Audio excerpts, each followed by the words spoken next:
সবচেয়ে বড় কথা হচ্ছে একজন আর্টিস্ট যেরকম ঠিক হওয়ার কথা ঠিক পারফেক্ট একটা আর্টিস্ট, ঠিক আছে। সুন্দর করে করেছো আর খুব ধৈর্য ধরে করেছো, অনেকক্ষণ ধরে তুমি টাইম দিয়েছো, যেটা ম্যাটার করে খুব। অনেক কাজকর্ম ছিল, তো তারপরেও কিভাবে এত ব্রাইট থাকতে পারে কালারটা।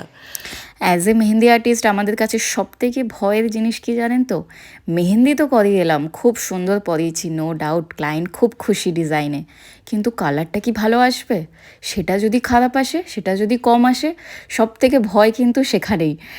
আর যেমনটা ক্লায়েন্ট ঘাবড়ে থাকে যে কালার কেমন আসবে, তার থেকে বেশি কিন্তু বিশ্বাস করুন সব থেকে বেশি চিন্তা আমাদের হয় যে কালারটা ভালো আসবে। তবে এতদিন কাজ করতে করতে নিজের প্রোডাক্টের প্রতি এটুকু ভরসা আমাদের চলে এসছে যে আমি জানি আমি যে মেটেরিয়াল ইউজ করছি তাতে ক্লায়েন্ট যদি আমার কথা শুনে একটু টেক কেয়ার করে তবে 100% কালার আসতে বাধ্য।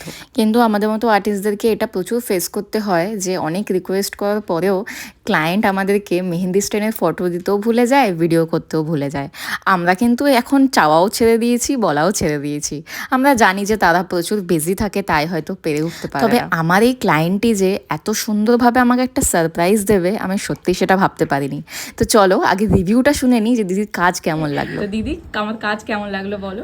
ভীষণ ভালো লেগেছে, আমি ফেসবুকে দেখছিলাম, দেখে লাকিলি আমি তোমাকে পেয়ে গেছি, আর দেখে আর টাইম লস করিনি, তোমার এতগুলো রিভিউও সুন্দর সুন্দর দেখেছি, দেখে তারপরেতে তো খুব ভালো এক্সপিরিয়েন্স। সবচেয়ে বড় কথা হচ্ছে একজন আর্টিস্ট যেরকম ঠিক হওয়ার কথা ঠিক পারফেক্ট একটা আর্টিস্ট, ঠিক আছে। সুন্দর করে করেছো আর খুব ধৈর্য ধরে করেছো, অনেকক্ষণ ধরে তুমি টাইম দিয়েছো, যেটা ম্যাটার করে খুব, ঠিক আছে। আর মন থেকে একদম সুন্দর করে, আমি এতটা ভাবিনি, মানে তোমার সাজেশনেও কিছুটা করেছি, নেল আর্টটাও আর মেহেন্দিটাও পুরো কম্প্যাক্ট লাগছে আমার। আমি জানি না ব্রাইডের থেকেও আমার মনে হচ্ছে আমার হাতটা বেশি ভালো লাগবে। Thank you so much. Design নিয়ে দিদি স্যাটিসফাইড হলেও কালার নিয়ে কিন্তু দিদি এখনও খুব চিন্তায় ছিল। আমাকে বারবার বলছিল কালারটা ভালো আসবে তো, আমার হাতে অত ভালো অ্যাকচুয়ালি কালার আসে না। আমি দিদিকে বলেছিলাম তুমি একটু ভরসা করো, আর আমি যেমনটা বলছি তুমি সেইভাবে তুমি রাখো নিজেকে, দেখবে তোমার কত সুন্দর কালার আসে। এই সাথে সাথে আমিও বেরিয়ে গেছি, অ্যান্ড বেরিয়ে চলে গেছি আমার বাবার দোকানে। আমার বাবাও সোনারপুরেই দোকান, তো ভাবলাম দেখা করে আসি।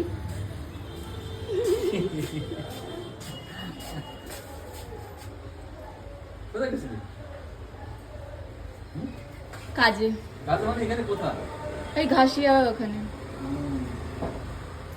তো বাবাকে বলেছিলাম খিদে পেয়ে গেছে, একটু কিছু খাবার নিয়ে আসো, কিন্তু সিঙ্গারা আর নিমকি দেখে খুব একটা ভালো লাগেনি, বিকজ এত ভাজা আমি খাই না।